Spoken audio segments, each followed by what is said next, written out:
Let's balance the rage of the earlier video with this amusing one from Daniel Oliver over at AM Greatness called The Return of Schadenfreude. The left presents a feverish nightmare of how the end of civilization would happen if Trump returned. Schadenfreude, it's back, and it's warming the hearts of Americans not afflicted with Trump derangement syndrome. An analysis in the Washington Post by David Montgomery shows how frantic and deranged the anti-Trumpers have become, and they're not just anti-Trumpers, they're anti-Republicans. Montgomery tells us that according to one poll, 47% of Republicans and Republican-leaning independents want Trump to be the nominee in 2024. Zounds, can you believe it? Well, yes, especially since there really isn't anyone else yet who has staked out Trump's territory. Trump may be less their candidate than a placeholder for a whole portfolio of sensible policies. Policies that Post reporters and their ilk wouldn't touch with a 20-foot garbage bowl. Montgomery wants you to know he's not alone in his negative opinion of the 45th president's policies. He's turned to 21 experts in the presidency, political science, public administration, the military, intelligence, foreign affairs, economics, and civil rights. Yes, what would we do without experts? Think for ourselves, probably. The first thing that Trump would do, well, according to one of these experts, he would seize control of the government. Well, sure, that's what most presidents do. They're elected to do precisely that. People are policy, so if you want to change the policies, you have to change the people. It is surely a mark of frantic journalism and frantic journalists that they make the normal and obvious sound scandalous. Larry Diamond, a senior fellow in global democracy at the Freeman Spogler Institute for International Studies at Stanford University, said that among the first actions Trump would take would be to fire FBI Director Christopher Wray. Well, yes, and so too, we must hope, would a President Ron DeSantis or President Mike Pompeo. And if those men wouldn't, it's not clear they should be elected. Now, we know beyond a shadow of a doubt that the FBI in 2016 and in 2017 was working thwart Donald Trump, the duly elected president. They attempted a soft coup. Wouldn't you get rid of not just Wray, but all the people in senior positions at the FBI who might have had anything to do with an attempted coup? And even if they weren't involved, they surely knew of the FBI's plans. First rule of Washington, everyone knows everything.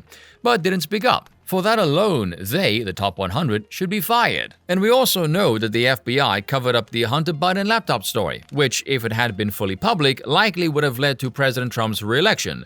Because of that cover-up, it is fair to say that the election was a claim that would likely get you booted from the public square. If, Montgomery writes, Trump installed loyalists at the FBI and Justice Department, an endless series of investigations of Hunter Biden, Liz Cheney, Merrick Garland, Brad Raffensperger, Letitia James, and other perceived enemies could begin. That seems likely, but shouldn't someone investigate Hunter Biden? And not so much to beat up that poor soul, but to learn whether his father, and indeed the whole family, is crooked. Is Montgomery really completely blind to the implication of the material found on Hunter Biden's laptop and the account of former business partner Tony Bobulinski? Montgomery said that in 2025 Trump might replace Jerome Powell, the head of the Federal Reserve. Well, sure, Powell has been a disaster. Just ask the voters who are about to give the Democrats a shellacking partly because of Powell's policies. Or how about the Centers for Disease Control and Prevention, asks Montgomery, quoting Francis Fukuyama, who said, "Do you want people who believe in hydroxychloroquine making these decisions? Better question, do you really want to leave in charge the current crop of people at the CDC who just voted unanimously to approve the new COOF immunization schedule for children starting in 2023? That's madness. Where are Trump or DeSantis or Pompeo when we need them?" Montgomery complains that near the end of his term, Trump signed an executive order designed to strip as many as tens of thousands of federal employees of their civil rights service protections. Well, again, yes, it's a good bet they were working against him, the duly elected president. The so-called civil service is a hotbed of Democrats, the deep state, who work tirelessly to promote Democratic Party policies. A spoils system would work better for a democracy compared to the so-called democracy we have now. Racism, including violent racism, is likely to increase, writes Montgomery, as Hispanics seem to be preparing to vote in record numbers against Democrats. And who created the mayhem in the summer of 2020? Billions of dollars of damage, dozens killed, not Donald Trump. Trump would almost certainly return to the issue that first built his following in the GOP and still animates the party: harsh measures to counter illegal immigration. You really begin to wonder about the mental stability of someone who writes this kind of stuff. The least harsh measure to counter illegal immigration would be to build a wall. That's what Trump wanted to do. Biden stopped it because he and the Democrats want millions of illegal immigrants to enter the country, never mind the tons of fentanyl also crossing the border. They would then like to give them the right to vote. That is the great replacement theory. Hispanics and blacks are moving away from the Democratic Party, and so they must be replaced with non-English-speaking foreigners who know nothing about America's customs or her soul.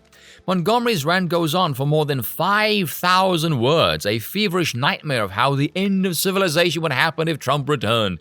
You have to read it to not believe it, to borrow Randall Gerald's formulation. But lovers of America should read it, because for all the Schadenfreude it provides, it makes you realize how dangerous and deranged the people currently in power, not just in government, but in all other institutions really are. Democracies can perish, even ours, and then it might not be Schadenfreude time ever again. And that is all for today. Thank you all for watching, and I will see you all next time.